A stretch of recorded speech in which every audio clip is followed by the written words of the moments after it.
आज की वीडियो में हम ठोसों में बंद संकुलन से क्या तात्पर्य है और ठोसों में बंद संकुलन कितने प्रकार का होता है।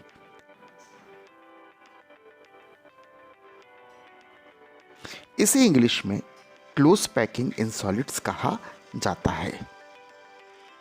जब ठोसों में बंद संकुलन की बात करते हैं तो एक वर्ड आता है जिसे हम पैकिंग कहते हैं, जिसका अर्थ होता है जमाना या चीज़ों को व्यवस्थित करना। जब हम कहीं टूर पर जाते हैं तो हम हमारे कपड़ों की एक पैकिंग करते हैं और कपड़ों को इस तरीके से व्यवस्थित करते हैं कि अधिक से अधिक सामान उस बैग के अंदर आ जाए। हम छोटे छोटे पॉकेटों में भी चीज़ों को जमा देते हैं और यदि हमारी विक्स की डब्बी भी होती तो छोटी सी जगह देखकर हम उसे रख देते हैं और एक क्लोज्ड पैक्ड संरचना का निर्माण हो जाता है। इसी प्रकार में क्रिस्टल में उसके कॉन्स्टिट्यूएंट यूनिट्स को जमाने के लिए 3 बातों की आवश्यकता होती है। मैं क्लियर कर दूं ये रचक इकाइयाँ क्या होती हैं। सामान्य तौर पर अणु, परमाणु और आयन को हम रचक इकाइयाँ कहते हैं और ठोसों में बंद संकुलित संरचना के लिए 3 शर्तें होती हैं। पहली शर्त होती है गोलों द्वारा घेरा गया स्थान अधिकतम हो, maximum space occupy by sphere. और दूसरी बात, मिनिमम स्पेस आर एम्प्टी, कम से कम स्थान रिक्त होना चाहिए। और तीसरी और महत्वपूर्ण बात, समन्वय संख्या या कोऑर्डिनेशन नंबर उच्च होनी चाहिए। अब हम बात करते हैं ठोस में बंद संकुलन के प्रकार की। यदि ठोस में बंद संकुलन की बात करें तो ठोसों में बंद संकुलन मुख्यतः 3 प्रकार का होता है। पहला, close packing in 1 dimension, close packing in 2 dimension and close packing in 3 dimension. एक विमीय बंद संकुलन, 2 विमीय बंद संकुलन और त्रिविमीय बंद संकुलन। हम विचार करते हैं क्लोज पैकिंग इन 1 डायमेंशन। जब हम 1 डायमेंशन की बात करते हैं तो हम गोलों को एक अक्ष में जमाते हैं या समतल में जमाते हैं। वास्तव में यह जो संरचना होती है वो क्लोज्ड पैक संरचना नहीं होती है और हम इसे पैकिंग नहीं मान सकते हैं। अब हम बात करते हैं क्लोज पैकिंग इन 2 डायमेंशन, द्विविमीय बंद संकुलन की। द्विविमीय बंद संकुलन की बात करें तो types of 2 dimensional close packing, ये मुख्यतः 2 प्रकार की होती है। पहला होता है square. First is square close packing और वर्गाकार बंद संकुलन और second is hexagonal close packing, षटभुजीय बंद संकुलन। जब वर्गाकार बंद संकुलन की बात करते हैं तो इसमें गोलों को 2 अक्षों x और y में व्यवस्थित किया जाता है। हम पहली परत के गोलों को इस प्रकार से जमाते हैं और इस व्यवस्था या परत को हम नाम A देते हैं।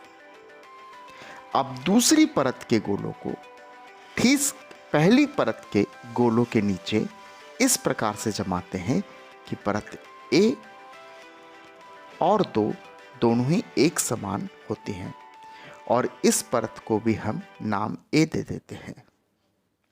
अब तीसरी परत के गोलों को हम दूसरी परत के गोलों के ठीक नीचे व्यवस्थित करते हैं और इस प्रकार से जमाते हैं कि वह भी इसी के समान होता है और इसको भी हम A व्यवस्था नाम देते हैं।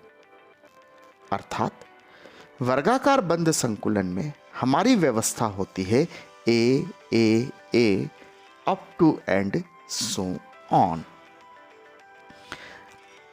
अब हम बात करते हैं एक उस गोले की जो अपने चारों ओर से अधिकतम गोलों से घिरा हुआ होता है। इसके लिए हम एक गोले या रचक इकाई का चयन करते हैं। हम एक रचक इकाई का चयन किया जो अपने चारों ओर से 4 रचक इकाइयों से घिरी हुई होती है, 1, 2, 3 और 4। जब इन रचक इकाइयों के केंद्रों को मिलाया जाता है तो एक वर्ग का निर्माण होता है, इसीलिए इसे वर्गाकार बंद संकुलन कहा जाता है।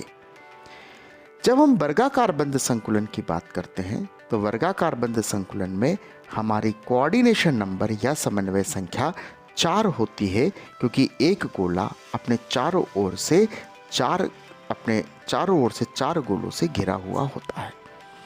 अब हम बात करते हैं स्पेस ऑक्युपाइड बाय स्फीयर, गोलों द्वारा घेरा गया स्थान। इसमें गोलों द्वारा घेरा गया स्थान 52% होता है। अब हम बात करते हैं रिक्त स्थान की या वेकेंट स्पेस की। वेकेंट स्पेस निकालने के लिए हम 52% को 100 में सब्ट्रैक्ट करते हैं, अर्थात वर्गाकार बंद संकुलन में रिक्त स्थान 48% होता है। इस प्रकार से हम वर्गाकार बंद संकुलन की बात करते हैं। अब हम बात करते हैं षटभुजीय बंद संकुलन की, hexagonal close packing in solids. इस हेक्सागोनल क्लोज पैकिंग में हम ए परत के गोलों को जमाते हैं और हम परत ए के गोलों को चित्रानुसार व्यवस्थित करते हैं और इस परत को हम ए नाम दे देते हैं। अब हम दूसरी परत का निर्माण करते हैं और दूसरी परत के गोले ठीक पहली परत के गोलों के बीच में होते हैं और ये चित्र के अनुसार निम्न प्रकार से व्यवस्थित किए जा सकते हैं। और इस व्यवस्था को हम व्यवस्था बी नाम देते हैं, क्योंकि यहाँ गोलों की व्यवस्था परत एक के गोलों की व्यवस्था से भिन्न थी। अब हम तीसरी परत का निर्माण करते हैं जिसमें गोलों की व्यवस्था पहले गोलों की व्यवस्था के समान होती है। चूंकि गोलों की व्यवस्था पहली और तीसरी समान होती है, अतः इसे भी हम ए नाम दे देते हैं। अर्थात षटभुजीय बंद संकुलन में व्यवस्था A B A B A B A होती है। अब बात करते हैं षटभुजीय बंद संकुलन में गोलों द्वारा घेरा गया स्थान कितना होता है। तो षटभुजीय बंद संकुलन में गोलों द्वारा घेरा गया स्थान 66% होता है। अब हम बात करते हैं समन्वय संख्या की। तो एक गोला अधिकतम 6 गोलों से घिरा हुआ होता है, अर्थात षटभुजीय बंद संकुलन में समन्वय संख्या या कोऑर्डिनेशन नंबर 6 होती है और एक षटभुज का निर्माण होता है। इसीलिए इसे षटभुजीय बंद संकुलन कहा जाता है। इसमें गोलों द्वारा घेरा गया स्थान स्पेस ऑक्युपाइड बाय स्फीयर 66% होता है और रिक्त स्थान या वेकेंट स्पेस कितना होगा, तो इसमें रिक्त स्थान 34% होता है। इस प्रकार से हम बात करते हैं षटभुजीय बंद संकुलन की। अब हम बात करते हैं त्रिविमीय बंद संकुलन की। 3 dimensional close packing in solids की बात करेंगे। 3 dimensional in close packing in solids are 3 types. ये मुख्यतः 3 प्रकार की होती है। पहला होता है HCP, दूसरा होता है CCP और तीसरा होता है BCC, जिन्हें क्रमशः hexagonal close packing in 3 dimension, cubic close packing in 3 dimension and body centered cubic close packing in 3 dimension कहा जाता है।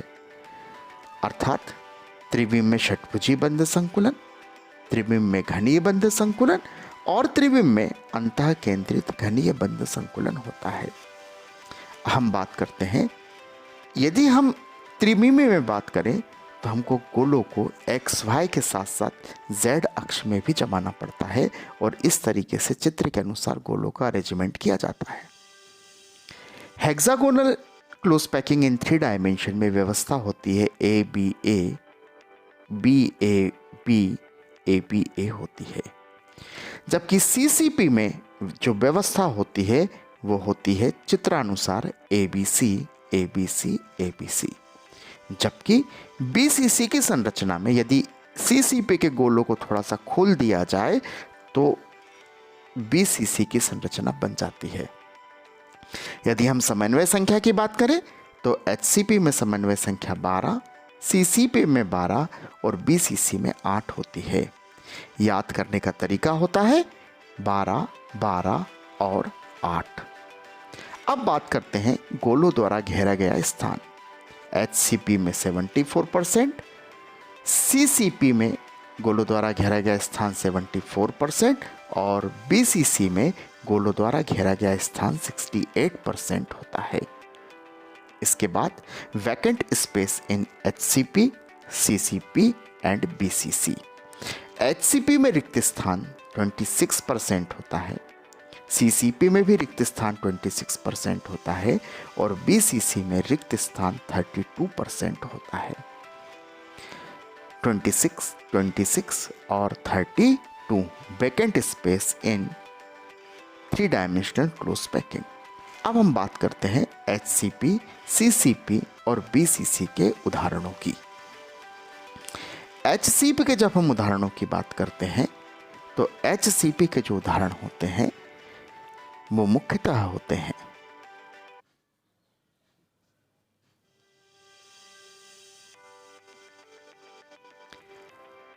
ये उदाहरण होते हैं ठोस helium, beryllium, magnesium, calcium, chromium, vanadium और जिंक।